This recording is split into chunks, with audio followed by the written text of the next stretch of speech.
Recently, I found a copy of the Unionville Crescent newspaper from Unionville, Michigan, Friday, October 22nd, 1926. It was a weekly newspaper, and from a very rural area, and it has some fascinating little articles in it.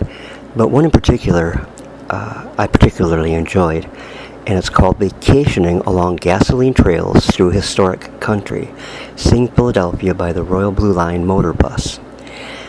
This was the 4th annual July trip taken by Willie's Night Overland Party. Now, unfortunately, this is not the first. This was a series of articles. This is not the first, and it's not the last.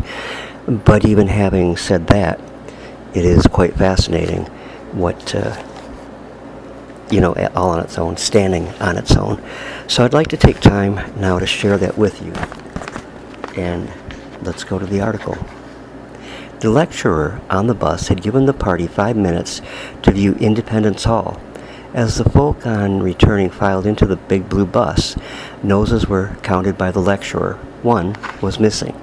The head of each Overland family took an inventory of his attaches and reported all here, but one car had no head to report. At that moment, someone reported that they saw Ross entering Congress Hall, the building beside Independence Hall, and in a few moments, becoming alarmed that Claire would be left by the impatient chauffeur, W.B. sprinted across the intervening park to inform Ross of the consternation he was causing. "Come on," said Ross. "Let's see what's here. We want to get our money's worth. We may never get here again." And, to this day, Ross never forgets to tell of the revolutionary relics that he saw in that old historic building that the rest had missed. All breathed easier as W.B. returned with Ross on his arm.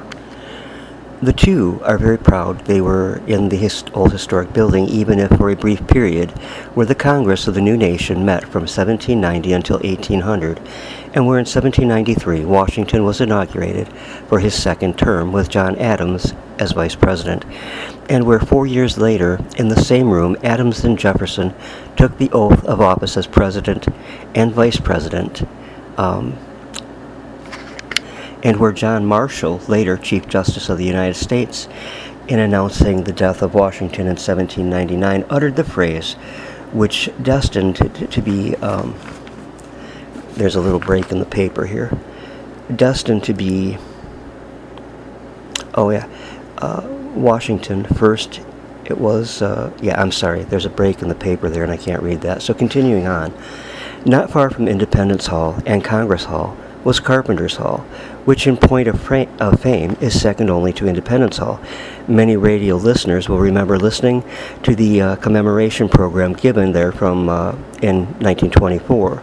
The First Continental Congress met there in 1774, and in 1787 the Constitution makers deliberated there for 4 months and completed the Great Charter for the new nation.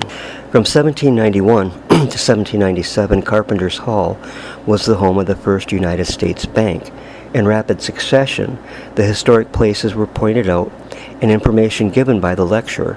Some of the oldest churches in America are in Philadelphia, and Christ Church, to which Benjamin Franklin belonged, was built in 1727 and was the next place of interest that we passed.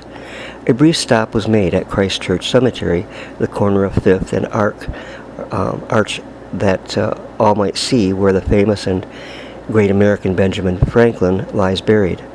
The high brick wall which surrounds the cemetery has been removed in front of Franklin's grave, that all may view the resting place of he who, when he died, was easily the second citizen of America, Washington alone towering above him. Philadelphia honors Benjamin Franklin side by side with William Penn.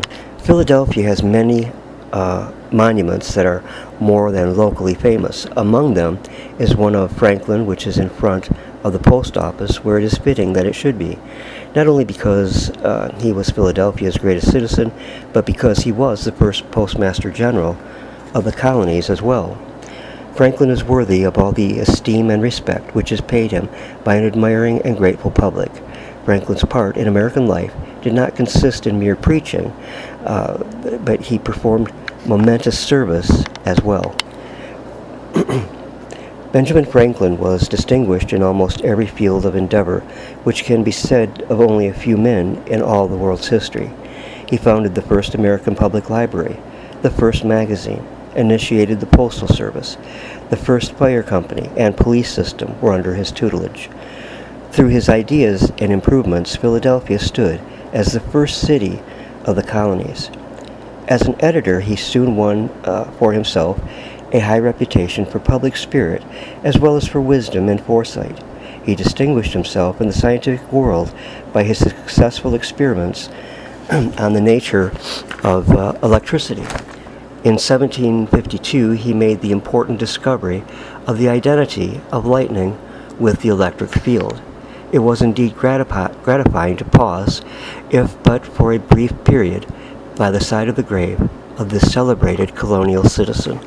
In this same cemetery, another distinguished statesman and financier is buried, Robert Morris, who originated and established the first Bank of North America in 1781. Both men were signers of the Declaration of Independence, the document which the sesquicentennial was commemorating. Not far from the cemetery on Arch Street stands the Betsy Ross House, where the first American flag was designed by Betsy Ross after the Declaration of Independence had been signed and Congress had resolved that the flag of the 13 United States shall be 13 stripes, alternate white and red, and that the Union be 13 white stars on a blue field. No stop was made here, although it is open for visitors, and it would have been an interesting and thrilling to have stood by the old fireplace around which George Washington, Robert Morse, and Betsy Ross had sat when planning the flag for the new republic. Another worthy monument was the one of Stephen Girard. One of the interesting institutions seen on the Blue Bus trip was Girard College, which was established through the will of the great financier and philanthropist. As a boy, Girard was deprived of even a common education. From a cabin boy, he advanced to master of a coasting vessel. In 1776, he settled in Philadelphia as a trader and eventually owned a fleet of merchant vessels that he bought the building of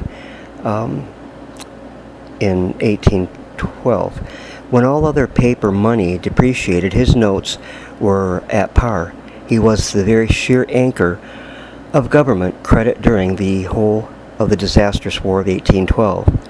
By his will, $5 million of his $9 million estate was designated to be used for a school for poor white male orphans between the ages of 6 and 10 for admission, and 14 to 18 for leaving. The terms of the will were quite peculiar. Two of the stipulations were: no ecclesiastic missionary or minister of any sect whatever could be employed in any capacity in the school, and that the school grounds, which is a 40-acre campus, should be enclosed by a stone wall 20 feet high. As the will didn't state above ground, half of the stipulated number of feet were placed beneath the surface, well below the frost line, and with a solid foundation, the great wall is almost in perfect condition. The main building of this college is considered one of the most admirable specimens of Grecian architecture in America. It is 169 feet long by 111 feet wide and is surrounded by a portico of 34 columns, each 55 feet high and 6 feet in diameter. By wise investments, the endowment has increased to about $30 million.